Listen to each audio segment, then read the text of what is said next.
हूँ आप सभी का अपने YouTube channel learn Sanskrit with Sattu. आशा करता हूँ कि आप लोग ठीक होंगे। आज हम लोग पढ़ेंगे क्लास 6 का पहला चैप्टर। क्लास 6 का बुक है, पहला चैप्टर है वयं वर्णमाला पठामः। वयं वर्णमालां पठामः। वयं वर्णमालां पठामः। तो अहम आवाम वयम। वयम मतलब हम सब, वयम मतलब हम सब, और वर्णमाला मतलब वर्णमाला, पठामः मतलब बच्चा बच्चा पढ़ेंगे। तो ये वयम कहाँ का रूप है? उत्तम पुरुष बहुवचन का रूप है। ये वयम उत्तर प्रदेश बहुवचन का रूप है, और ये भी उत्तम पुरुष बहुवचन का रूप है, पठामः। ठीक है। अब आगे, वर्णाः द्विविधाः भवन्ति। वर्ण दो प्रकार के होते हैं। वर्णाः मतलब वर्ण, द्विविधाः मतलब दो प्रकार के, भवन्ति मतलब होते हैं। कौन कौन से? स्वराः व्यंजनानि च। च मतलब होता है बच्चा और स्वर और व्यंजन, स्वर और व्यंजन, ये दो प्रकार के वर्ण होते हैं। चलिए आइए हम लोग स्वर को सबसे पहले देखते हैं। स्वराः, स्वराणाम उच्चारणम स्वतंत्र रूपेण भवति। कह रहा है स्वराणाम, स्वरों का उच्चारण मतलब उच्चारण स्वतंत्र रूपेण मतलब स्वतंत्र रूप से होता है। स्वरों का उच्चारण किसी अन्य वर्ण की सहायता के बिना ही होता है। अब कह रहा है स्वराः द्विविधाः सन्ति। स्वर दो प्रकार के होते हैं। कौन कौन से? समानाक्षराणि और सांध्यक्षराणि च।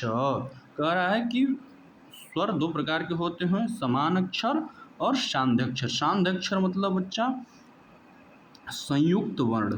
कौन कौन से?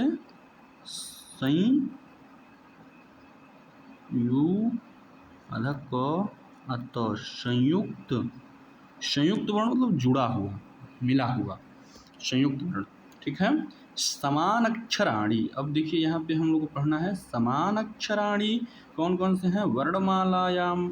वर्णमालायाम आदौ ये सामान्याः स्वराः सन्ति ते समान अक्षराः स्वराः भवन्ति। कह रहा है वर्णमालायाम, वर्णमालायाम मतलब वर्णमाला में, आदौ मतलब पहला, ये मतलब ये मतलब ये समान मतलब सामान्य, स्वराः सन्ति ये सामान्य स्वर हैं, ते मतलब वे, समान अक्षर स्वराः भवन्ति, समानाक्षर स्वराः भवन्ति, समान अक्षर स्वर होते हैं। अब हम इस चार्ट में देखेंगे, ये जो तालिका बना है इस तालिका में देखते हैं। तालिका में ह्रस्व और दीर्घ में हम लोग पहले भेद जान लेते हैं, कौन ह्रस्व और कौन दीर्घ है।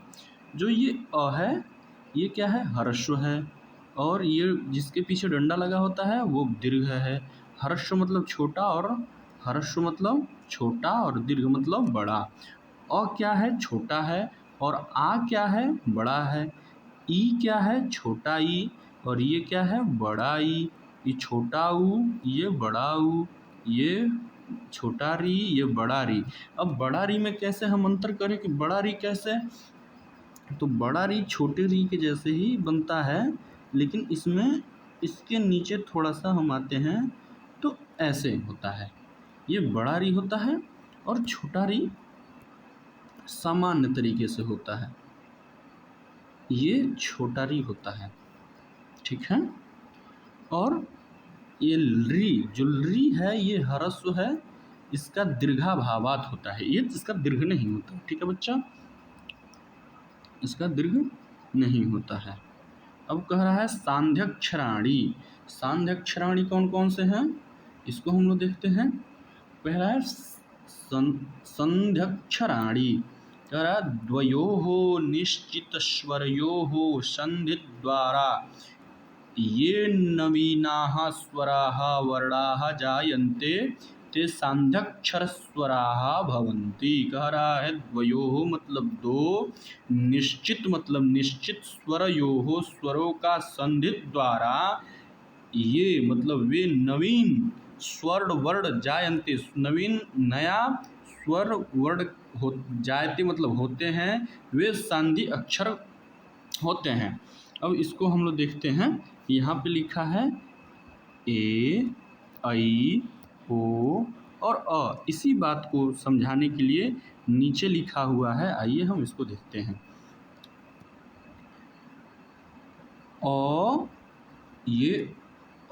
ये क्या है, अ और ई मिलके ए बनता है, अ प्लस ई मिलके ए, अ प्लस उ मिलके ओ, और अ प्लस ए मिलके आई, और अ प्लस ओ मिलके औ।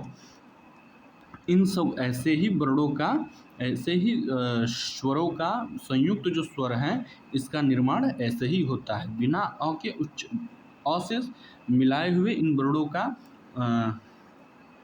ये वर्ण उच्चारण नहीं हो पाएंगे या बन नहीं पाएंगे। कह रहा है इसी बात को, जहाँ पे लृ वर्णस्य दीर्घाभावात् दीर्घा न सन्ति, दीर्घ का अभाव होता है, लृ का दीर्घ नहीं होता है। संध्यक्षराणाम ह्रस्वः न सन्ति, संधि अक्षर संयुक्त वर्णों में ह्रस्व नहीं होते हैं, इसलिए इसका ये कोष्टक ह्रस्व वाला खाली है। यहाँ पे ये इसका ह्रस्व, यहाँ पे ये ह्रस्व नहीं होता है, यहाँ पे कोई ह्रस्व संधि अक्षर का कोई ह्रस्व वर्ण नहीं होता है, इसलिए कोष्टक खाली है। कह रहा इति पाणिनि शिक्षा सूत्र, और ये कहाँ हमको पढ़ने को मिल जाएगा बच्चा, ये पाणिनि शिक्षा सूत्र में मिल जाएगा। आज की वीडियो में हम इतना ही रहने देते हैं, अगले वीडियो में फिर मिलेंगे। क्लास 6 के बुक को मैं पढ़ा रहा हूँ, इसको कंटिन्यू पूरा पढ़ाऊँगा। धन्यवाद आप सभी का।